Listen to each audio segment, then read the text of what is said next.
Hi, my name is Tema. I am from the beautiful kingdom of Eswatini. I am studying biomedical engineering at the University of Oklahoma, and I'm a senior.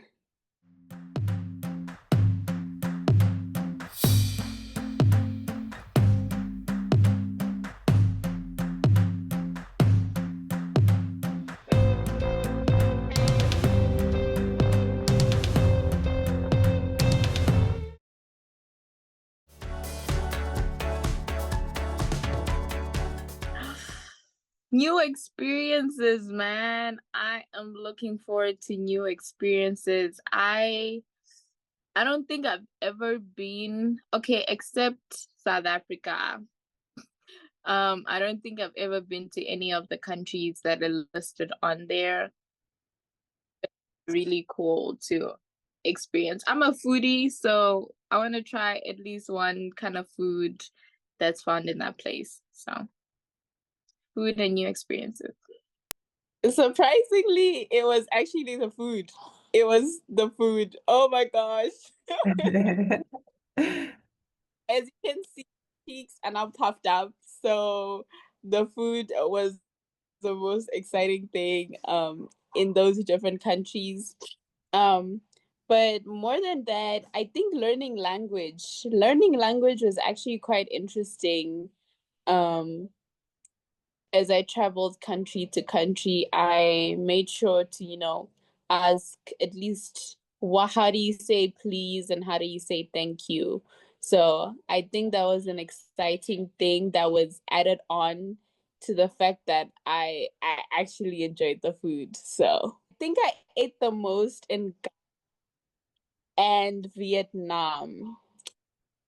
With Vietnam, I forgot what the food was called because it was in their language, right? So, I think with Ghana, I can remember a food called wache, and another one called talipia. It was like a fish. Oh my gosh, man, I enjoyed the food. Yeah, I enjoyed the food in Ghana. There was kelewele as well, something called kelewele. And there were chips in Vietnam. Oh my gosh, there were these jackfruit chips. Woo! Good Lord have mercy. I could go on all day. So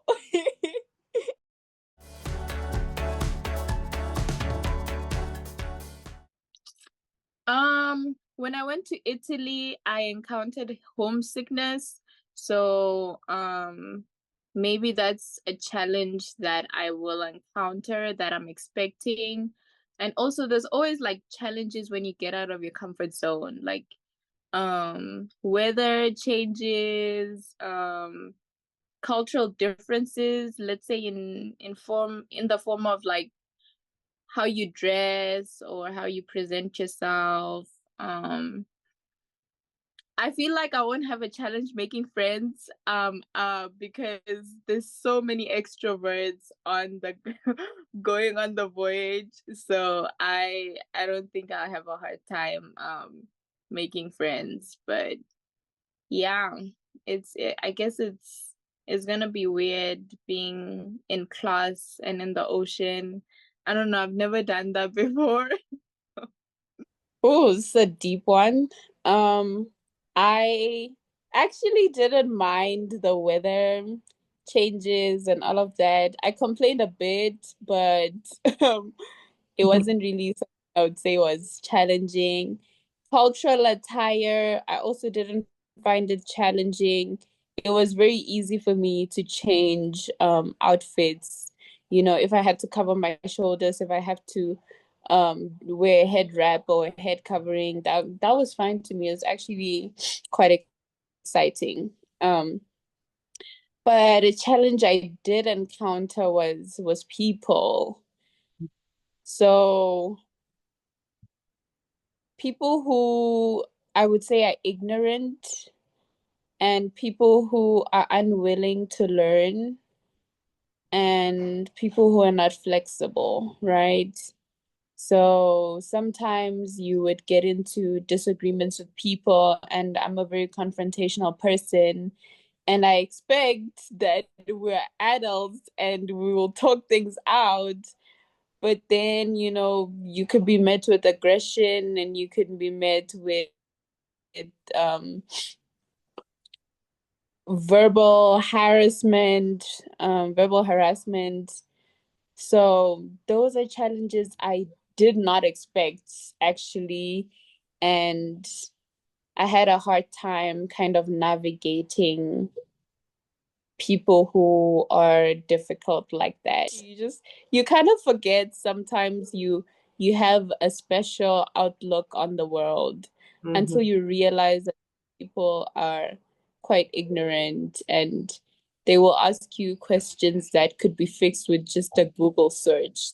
They could literally go to Google and search whatever it is that they're asking you. Oh Yeah. my gosh, guys, so you guys have animals like lions? What? I didn't expect to encounter questions like that of, that quite ignorant like that.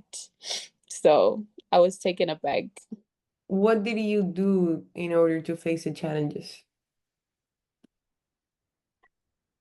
I wouldn't say I faced them head on.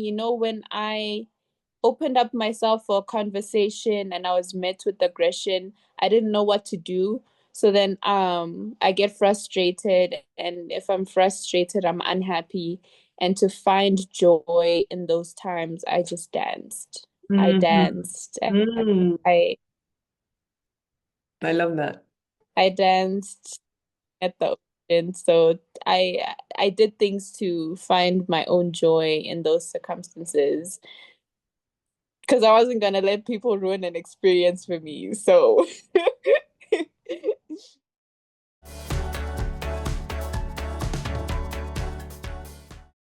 Ghana. I am most excited about Ghana. I have so many Ghanaian friends, and they've always told me like about, things that happen in their country, and I've seen like TikToks about like the vibes in Ghana. So I'm so excited to see if, what I see on social media is actually on the ground. And I want to see if they actually love egg as much as like they are put out to be. So my favorite port was I had two favorite ports. So it was Ghana and Vietnam. I wasn't expecting Vietnam, right? Um, it I didn't know what to expect. I have not traveled much around Asia. So I did not know what to expect with Vietnam, but I absolutely loved Vietnam. Probably even a bit more than Ghana, um, which is unexpected, very unexpected. I just love their community, their sense of community. They're really friendly people, and the food there is so healthy. I think my digestive system was like so happy. Um, and I like the weather when we were there. Of course, I don't know how the weather changes, but the weather when we were there was so fun. It was there was a bit of everything everywhere, right? So you had a massage parlor, then you had a restaurant right next to it, and then there was a mall right there. So it felt like everything was just very compact and close to each other, and it was easy to get around. I also like the transport system. Um, I thought it was very unique and very different, and not having Uber everywhere you go, just to have something different. It was very interesting for me, and I really enjoyed Vietnam. And with Ghana, yes, it came close. It was like a runner up. If people see this video, oh my gosh, if my friends see this video, they're gonna be like, but I I enjoyed Vietnam so much. And with Ghana, I just loved the people there. And I did find out they actually do like egg. There was boiled egg literally everywhere. Um, Wow. so and they do have vibes. Everyone is so energetic and everyone is so fun and quite excited to do whatever it is they're doing. It was beautiful to see. But yeah, Vietnam has my heart. Nice. Have you noticed that those two countries are the ones that you ate the best food at? Yeah, you know, that you mentioned it. Do you have something to do with it? Oh my gosh, I feel like I had two favorite classes. Geo and history were literally like, you know, kind of thing. They Okay. were, I didn't expect to enjoy Geo. I really did not expect to enjoy Geo. But the Really? professor was fun. Geo used to start with a joke every morning. So you say a joke in the morning and you talk about news. So that was really fun. To get people to do some research about what's going on in the world other than America. And I hope the classmates that I had take that with them after the voyage to be able to do that Google search, and find out what's going on in the world other than their own country. So I thought that was really interesting.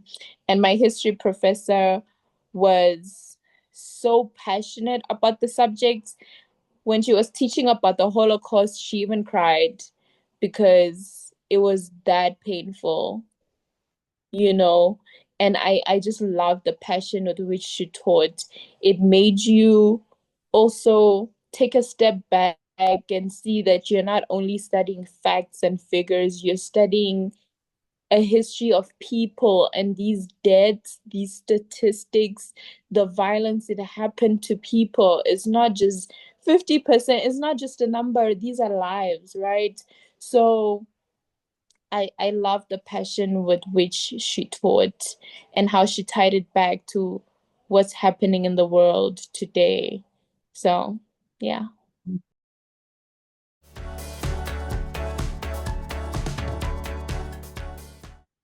I love history, so my history class most definitely. And we're gonna be reading one of the books is Things Fall Apart by Chinua Achebe. So I'm excited to read that because in as much as like it's a famous book, I've never read it before. So I am excited for that class. And the professor has already sent emails like, oh, this is who I am. I have a TikTok, da da da da da. So I really love that. Yes, and I was actually leading the discussion on it. It was funny. Yeah, so we had discussion leaders for every kind of assignment that we did, and it was so randomized. And I ended up leading the discussion for Things Fall Apart. I guess I enjoyed the book because it it talked about colonialism through the perspective of the locals. And that's a perspective that we often don't see, right? We often hear history from the victors, right?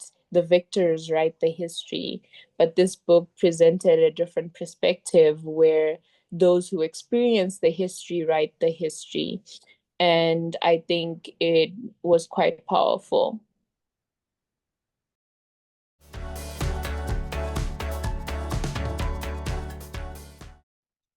Wow, that's a good question.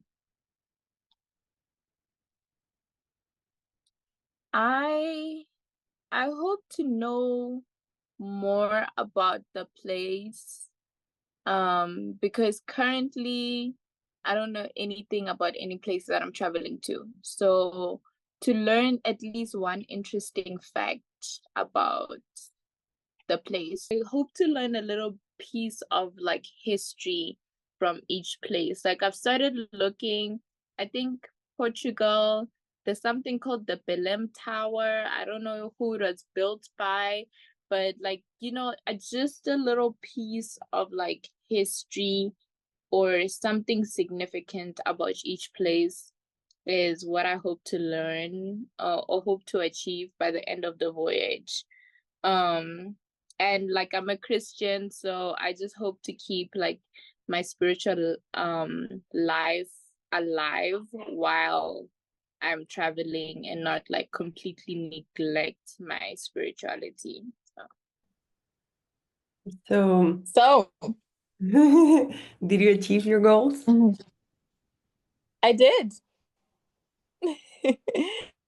I Mhm. really did. I kept my spirituality alive. There was actually a Christian group on the ship, right? Someone started a Bible study group or Christians at sea, something like along those lines. So we met very frequently to read the Bible and to meditate on scripture. So my Christian life, my spirituality was kept alive during the course of the voyage, right? And in times where I was frustrated, I would also pray. That really helps me a lot. So I kept my spirituality alive. And with the history part, I actually did. I went to the Belém Tower. And I also went with my history class to the Belém Tower. And that's where they told us that's where the Portuguese sailors first set out to explore, right? Mhm. That was the place where we left from. And it was so interesting to see like there's nothingness over there, right? They literally set out on a journey and they did not know what they would find out there. They just got on boats and set sail.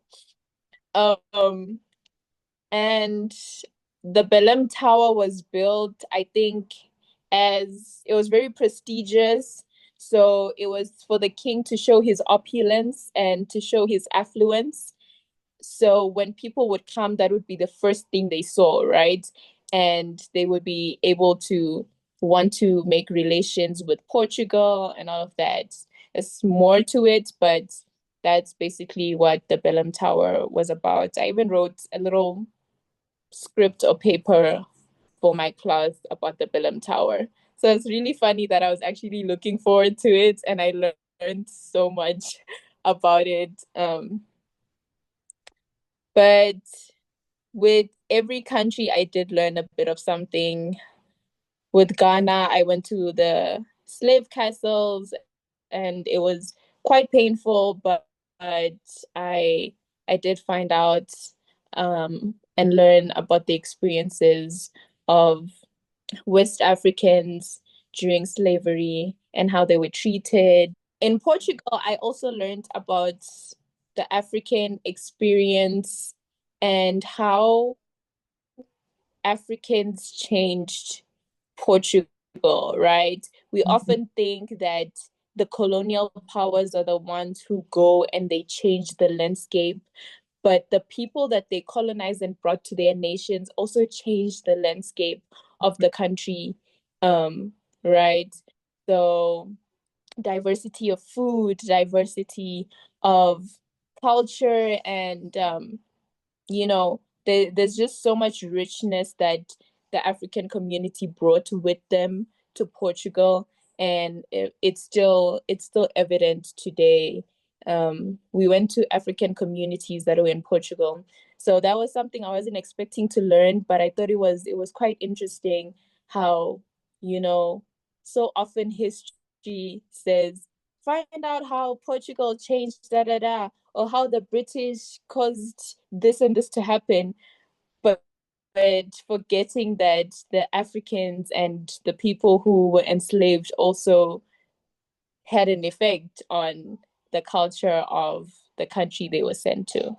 Um, with South Africa, I went to the Desmond Tutu Museum, and I had also never seen a Christian perspective of apartheid, and I had never seen how Christians fought for apartheid to end. So Desmond Tutu was at the forefront of religious communities fighting for the end of apartheid.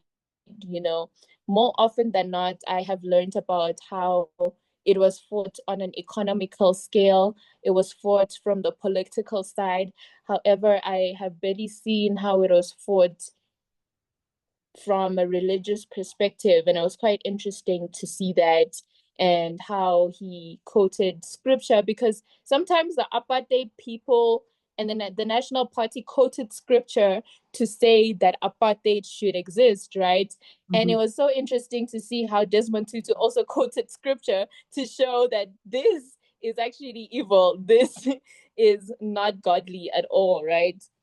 Mm-hmm. It was quite interesting to learn about that. I enjoyed that in South Africa. And with Mauritius, I got to meet some locals and I learned about the history of Mauritius and how people were brought from different parts of the world to create the country that we call Mauritius right now. So to be Mauritian is actually to be multifaceted. So you're not Indian, but you're not, you don't look a certain way. You don't it's a lot. It's very multifaceted and interesting. And I think I wouldn't be able to, let's say, easily point out and say you're from Mauritius because they are such a, let me see, it's like a rainbow, very diverse and very colorful in that diversity. I enjoyed seeing that, right? I enjoyed seeing a country that was like that, where you can meet someone from Mauritius who looks a certain way, and then another one looks a certain way, and then another one looks a certain way. And I enjoyed that. I enjoyed that space actually. Um, Yeah, I really did. And their language as well, the language Mauritian Creole, it was actually a mixture of French and another language that they used as a way of to, let me find the word for it, as a form of, for lack of a better word, protest, right? Right? A defiance kind of thing. Yes, it was an act of defiance for them to create their own language from the language of the colonial power, right? So they took French, but then they added their own spice to it, and they called it they said it's Mauritian Creole. So they found their own identity even when the colonial power tried to infringe certain rules and things on them. They were able to find their own identity and create a unified sense of identity through language. And I found that quite interesting. So I enjoyed Mauritius in that sense. And with India, um, I actually thought most of them, like 90%, spoke Hindi, and that's not the case. Different regions of the countries have different languages, right? So I would ask, because I thought Hindi was the national language. And although some and most people speak Hindi, some don't, and that's completely normal. It's normal for an Indian not to be able to speak Hindi. There's different regions, and in each region they have a specific language, and they also have specific foods within each region. And that was really interesting for me. That was quite interesting for me. Um, with Vietnam as well, I went to a war museum and I got to see how Vietnam experienced the war and how terrible the Vietnam War was. And it was, yeah, it was quite terrible, with the lives lost and a battle of ideologies. I even read a book about the Vietnam War in my history class, and it was from the perspective of someone who went through the Vietnam War and survived.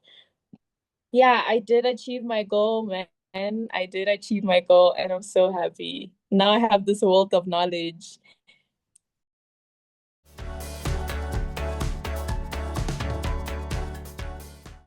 Um, I'm going home at the end, so I don't think so personally. Um, I don't think it'll be hard to leave, honestly. I'm going home, so if I was coming back to the US, maybe it would be hard to leave. It would definitely be hard to leave, but I'm going home, so I wouldn't say it was hard, but it's not as easy as I had, made it out to be. I had made some real connections and strong connections, and it was moderately difficult to leave, but also the fact that I was looking forward to home that made it easier, but it wasn't that easy.